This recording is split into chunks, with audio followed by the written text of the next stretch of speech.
Assalamualaikum warahmatullahi wabarakatuh.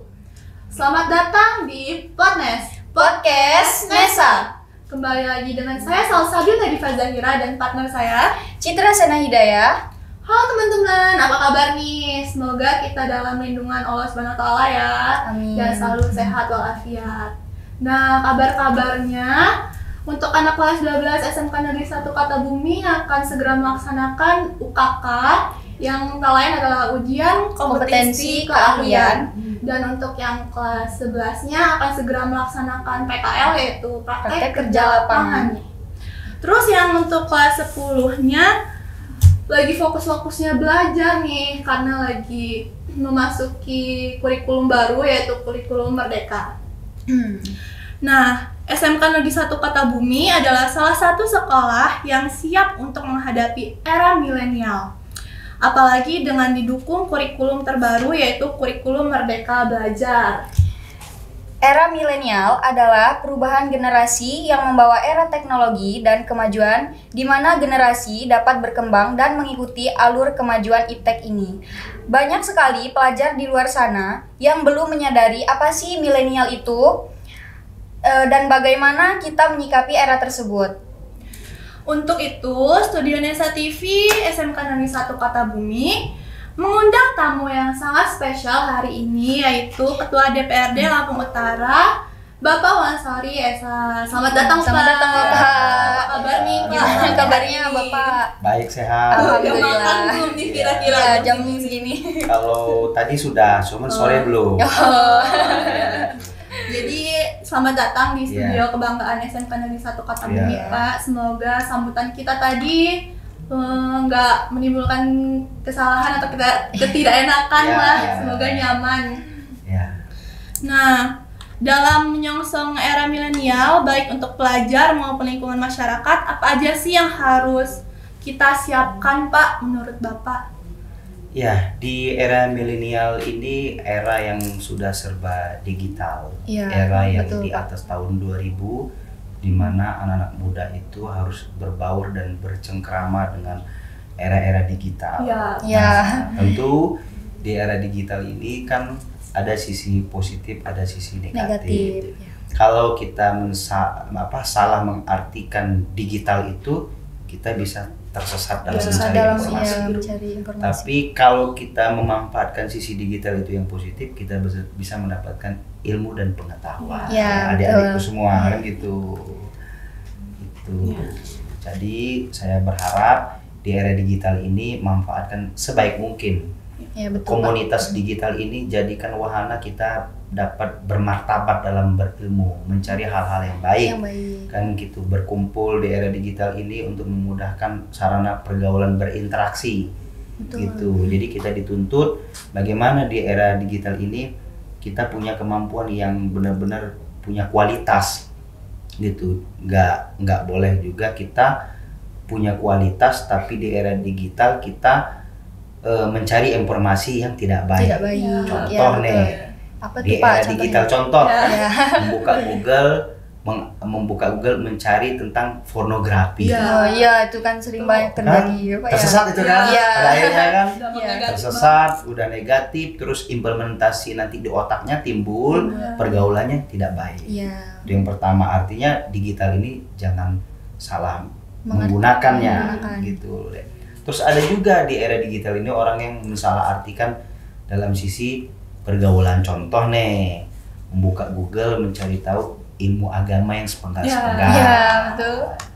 Sehingga nanti akhirnya adik-adik semua, adik-adik yang bergerak di kaum milenial ini yang tentu orang punya talenta, banyak ingin tahu tinggi, akhirnya mempelajari agama sepenggal-sepenggal, ikut nanti di dalam jaringan.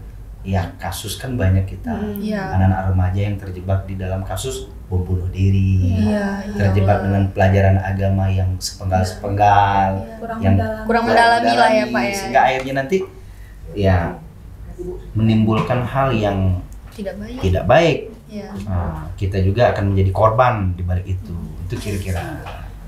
Nah, menurut sudut pandang Bapak, era milenial itu seperti apa sih, Pak? Menurut Bapak?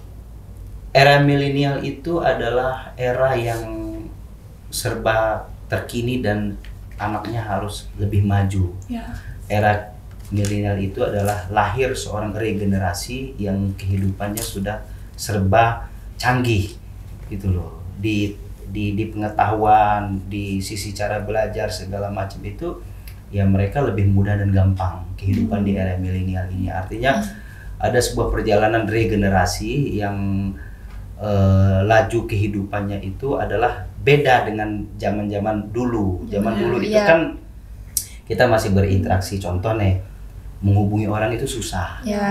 Kan gitu, harus mengantarkan surat harus ketemu sama orang secara langsung betul lama. Tapi kalau di era milenial ini kan sudah cukup aja WhatsApp group. Kayak contoh mau ketemu sama ibu kan bisa aja berkomunikasi WhatsApp. Bisa juga melalui video call ya Bu, betul. Yang penting video callnya jangan tengah malam. Kayak cewek kan itu apa? Kayak cewek ini kan di era-era milenial seperti ini kan teknologi ini kan kayak contoh kita memasang status di Facebook atau di apa. Kalau dia mengundang orang untuk berpikir negatif itu kan justru kita bakal terjerumus. Terjerumus. Itu kalau menurut saya lebih kepada di era milenial ini kita jangan terjebak dan jangan salah mengartikan digital ini seolah-olah memudahkan kita untuk melakukan segala hal, tapi yang sisi baik. Untuk dari segi pendidikan, apakah ada dampak dari era milenial itu sendiri, Pak? Menurut Bapak? Ya, dari sisi pendidikan ya cukup berdampak, tapi dampaknya juga ada dampak sisi positif, ada dampak sisi negatifnya. Sisi positif berdampak gitu loh. Kayak masa pandemi kemarin. Kita menggunakan online. Masa pandemi kemarin kita sesuai dengan anjuran pemerintah kita tidak bisa berinteraksi. Tapi karena di era digital, era milenial kita menggunakan alat mediasi adalah media sosial. Gitu. Artinya lebih dimudahkan. Itu keuntungannya. Gitu. Keuntungan. Sisi tidak diuntungkan gitu loh. Ketika berkumpul remaja-remaja, saudara-saudara kita kan ada saudara, ada keluarga besar, berkumpul itu kadang-kadang sibuk main handphone sendiri, kurang berinteraksi, sibuk untuk masing-masing saling bertanya sehingga rasa kekeluargaan, jadi kurang ya Pak ya. Jadi ada senjang. Nah, itu sisi yang kita alami kan gitu. Nah tinggal lagi bagaimana kita menerapkan. Kalau kita kumpul sama teman, sama saudara, coba kita kesampingkan dulu handphone, kita jangan dulu cari-cari Google, kita ngobrol dulu, fokus, biar terjalin bisa tatap muka. Nah, dari yang kita sudah bahas, milenial adalah generasi yang lahir pada tahun 1980 sampai 2000-an. Terus generasi-generasi lain seperti Gen Z dan generasi kolonial gitu ngimbangin perubahan setelah masuk ke era milenial ini gimana sih Pak? Iya, mereka harus banyak hadir di tengah-tengah komunitas. Hadir di tengah-tengah komunitas, harus banyak berinteraksi, banyak bertanya. Kan sudah jelas kita hari ini malu makan perut lapar. Malu betul. Bertanya, susah di jalan. Artinya harus aktif. Aktif, rajin bertanya segala macam, yaitu untuk kita menyongsong mengimbangi di era saat ini. Tapi kalau kita nggak pernah mau bertanya, nggak pernah mau bergabung di komunitas, ya kita bakal tertinggal lagi. Timbul bahasanya gaptek. Iya betul. Kalau kepala sekolah kan dia nggak tahu, kalau dia rajin bertanya, belajar sama anak-anak yang lebih paham, pasti nggak gaptek dia. Tahunya tuh ya gaptek juga. Iya, sekarang lebih banyak ya kalau lebih jago anaknya daripada orang tuanya. Iya, programmer segala macam. Banyak sekali gitu. Kalau dari Bapak sendiri sebagai ketua DPRD, hal apa saja nih yang akan tahu pun sudah dilakukan dalam rangka menyongsong era milenial itu sendiri? Ya, yang saya lakukan sebagai ketua DPRD bahwa saya memberikan sebuah garis positif kepada regenerasi era milenial ini, memberikan ruang kepada mereka kegiatan-kegiatan positif. Contoh yang saya lakukan adalah kemarin kita membuat kegiatan positif piala bergilir ketua DPRD. Oh, yang di stadion kemarin itu ya Pak ya. Itu kan memberikan wadah. Ya. Nah, itu sikap saya sebagai milenial gitu. Udah itu membuka kegiatan-kegiatan yang saya fasilitasi adalah kegiatan-kegiatan olahraga positif. Oh iya. Terus di sisi kepemerintahan gitu, saya sudah membuat program bahwa ada pelaporan. Ada pelaporan hasil rapat, ada pelaporan hasil persidangan, ada pelaporan kegiatan DPRD itu yang kita menggunakan teknologi. Artinya orang sudah bisa memanfaatkan. Cari informasi nih tentang apa hari ini yang diselesaikan oleh DPRD, mungkin nanti mereka ke depan akan membuka aplikasi di lembaga DPRD. Iya. Tugasnya DPRD itu apa, fungsinya apa, kami membuka diri untuk silahkan melaporkan melalui media sosial. Media sosial ya. Kan itu. Oh, nah, kan kalau kemarin itu dalam bidang olahraga gitu kan Pak DPRD-nya. Nah, untuk rencana kedepannya kira-kira ada yang lain nggak untuk mendukung generasi lain dari itu? Justru saya menuntut adik-adik yang milenial yang punya garis prestasi yang bagus, silahkan berdiskusi dengan kami, tawarkan agar kami memberikan ruang, memberikan tempat, memberi saran ya Pak ya. Saran kira-kira seperti apa, bagaimana, contoh ada inisiasi kemarin buat piala DPRD bergilir. Mungkin nanti kita buat apa, kegiatan di apa, bidang yang lain ya Pak ya. Silakan adik-adik yang punya prestasi di garis milenial yang hari ini punya talenta baik, sampaikan dengan kami sebagai penyelenggara pemerintah. Mungkin kami bisa mengedukasi itu, menyambut itu kan gitu. Seperti di alam taraf-taraf, adik-adik umur berapa sekarang? 17 tahun. Nah, sekarang di era umur 17 ini apa yang fenomena di dalam ruang lingkup kamu orang? Apa yang bisa kamu orang berikan kepada kami orang pemerintah? Atau contoh nih, supaya apa nih, kegiatan apa nih, kan umpama kegiatan belajar orang-orang yang bertalenta fotografer, kita buat lomba, kita editing, buat apa ya, gitu, ya. boleh nanti kita bisa fasilitasi hal kayak gitu. Jadi dari anak mudanya, yang punya kreasi, andai kata tersumbat, tidak ada jalan siapa nih pendukungnya, kan bisa ke kita. Karena saya sebagai ketua DPRD juga kan ya masih muda. Umur berapa ini Bapak? Sekarang hari ini Bapak umur 41 tahun. Hari ini Pak. Oh, udah. Selamat ulang tahun Bapak. Sebenarnya ngasih kado kamu orang itu. Hari kue Iya Pak. Terus itu di DPR itu saya dari usia 24 tahun. Wah, lagi muda ya Pak ya. Berarti udah 20 tahunan ya Pak ya? Ya, udah hampir 15 tahunan, 15 tahun ya. Nah, artinya saya pengen anak-anak garis milenial yang muda-muda berprestasi ini bisa mengarahkan perjalanan hidup mereka. Contoh nih, di politik itu pasti ada regenerasi pengganti kami. Iya, gitu, betul. Kan siapa tahu mau pengen terjun di partai politik, kan gitu. Artinya saya mengajak silahkan bergabung ke tempat-tempat yang banyak sisi nilai positifnya. Kalau sudah tamat SMA itu bergaulah masuk ke dalam organisasi-organisasi yang baik, yang positif, untuk kita memperbanyak teman, memperbanyak pergaulan. Iya, gitu. betul. Jadi jangan salah. Jangan salah pergaulan. Bergaul gitu. Jadi terhindar dari hal-hal yang terjebak dalam pergaulan negatif. Gitu. Isi perjalanan pergaulan kita dengan hal-hal yang kumpul dengan komunitas orang-orang yang berorganisasi baik. Betul. Positif lah ya. Positif apa yang dilakukan itu positif. Terus untuk pesan Bapak untuk seluruh generasi dalam era milenial ini apa nih pesannya? Pesan Bapak, bersungguh-sungguhlah dalam kalian menuntut ilmu, menimba ilmu. Terus manfaatkan peluang perjalanan hidup itu sebaik mungkin. Karena hidup itu tidak terulang. Ya, betul. Ya, karena tidak waktu terulang. terus berjalan juga. Ya. Oh ya udah. Terus ada yang mau ditanyain lagi nggak Cit tentang Pak Wansori ini? Kira-kira ada yang apa yang mau ditanya? Ada kisah asmaranya seperti apa, kan gitu ya, nggak boleh.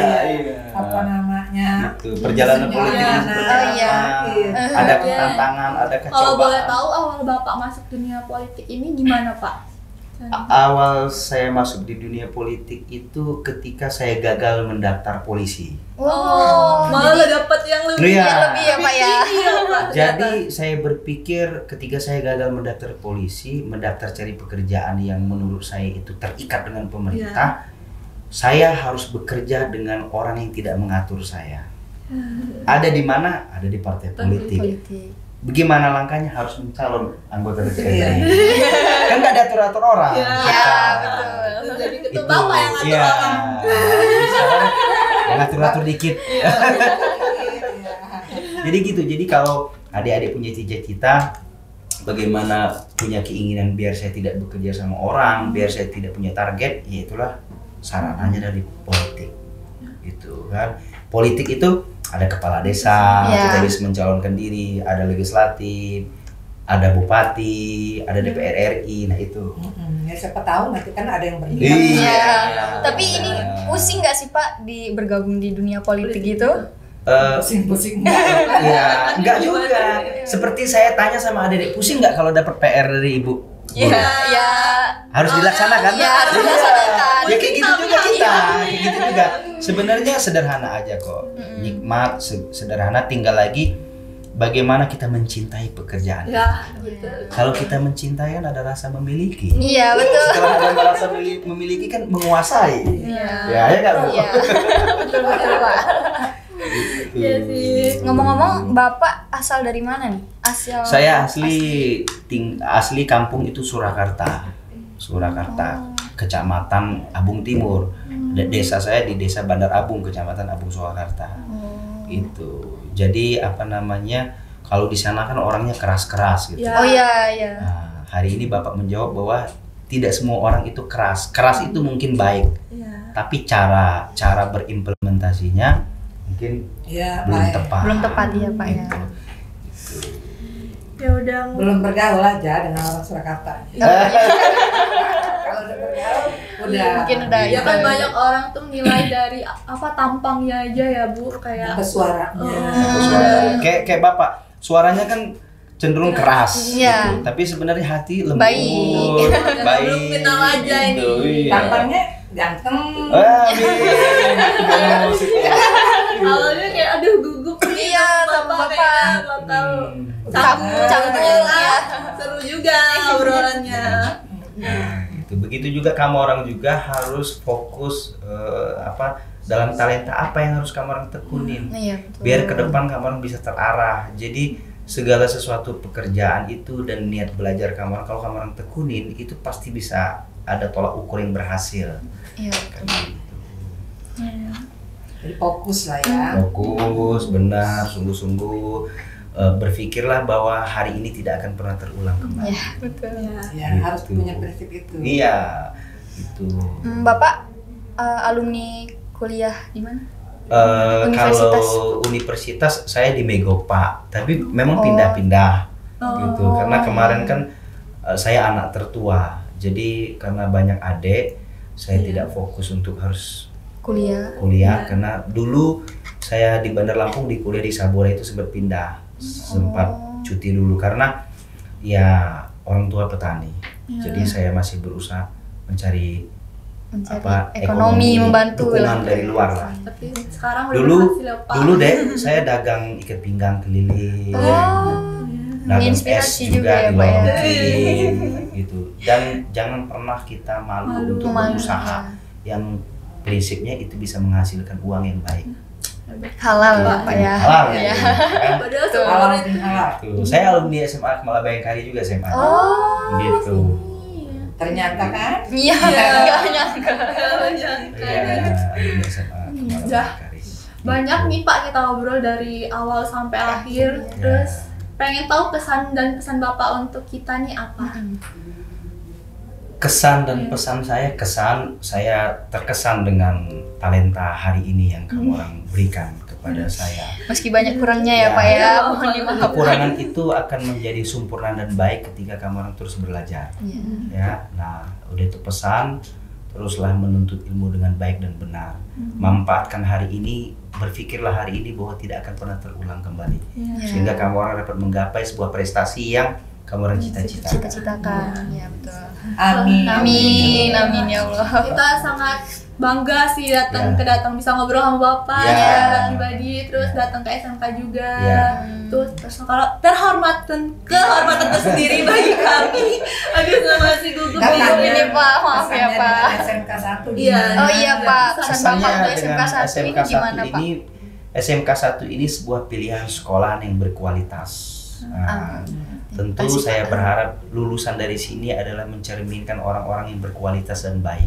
Ya, amin. Lulusan dari SMK 1 ini bisa bersaing, bisa diterima oleh masyarakat gitu. Jadi kamu tidak salah memilih sekolah di sini. Iya. Dan kita juga kecamatan ada yang kerjanya di Jepang. Iya, yang BKK itu. Mungkin sekian Pak obrolan kita hari ini. Mohon maaf bila ada kekurangan dan ucapan. Tapi Bapak ini kan ulang tahun nih. Iya. Kita buat supaya meriah dulu. Dulu nih. Apa atau diajak kawan tahun ke-41 tahun. Boleh nih, boleh kita nyanyi dulu, boleh dipanggil. 41 tahun. Teman-teman dari rumahnya. Enggak apa-apa di ruangan ini ada. Kita rame. 41 tahun kan milenial, masih muda. Oh iya. Menolak tua ya Pak ya. 14 tahun. Iya, 14 tahun. Iya. Menolak tua bapaknya. Menolak tua. Iya, bukan menolak tua, tapi menerima tua. Kita ramein aja. Harusnya kalau dari awal tahu kan kita siapin. Iya, kita nggak ada yang tahu nih Pak. Aduh. Selamat Ulang tahun kami ucapkan. Selamat panjang umur kita kan doakan. Selamat sejahtera, sehat sentosa. Selamat panjang umur dan bahagia. ulang tahun yang ke-41 yang Pak Ketua DPR, mudah-mudahan selalu sukses. Amin, amin, amin. Terima kasih. Ada sisi nilai kebaikan kita saling mendoakan. Iya, betul, Pak. Terima kasih. Ya. Oke. Dah, cukup ya? Iya Pak. Makasih Pak. Terima kasih Pak. Semoga Bapak memotivasi semua Iya, baik. milenial. Itu pesan saya itu sungguh-sungguh kamu orang berpikir. Saya dulu tidak pernah berpikir akan menjadi ketua DPRD, akan menjadi anggota DPRD, akan menjadi ketua partai. Tapi karena benar sungguh-sungguh bergaul, kita berikhtiar dengan segala cita-cita sampai terkabul ya Pak ya. terkabul. Nah teman-teman, sekian obrolan kita hari ini dengan Ketua DPRD Lampung Utara yaitu Pak Wansori SH. Dan kesimpulan yang kita ambil yaitu di era milenial ini kita dapat mengimbangkan teknologi dan pintar-pintar menyaring antara dampak positif dan negatif. Mungkin sekian podcast kita hari ini. Kita akhiri. Wassalamualaikum warahmatullahi wabarakatuh. Bye.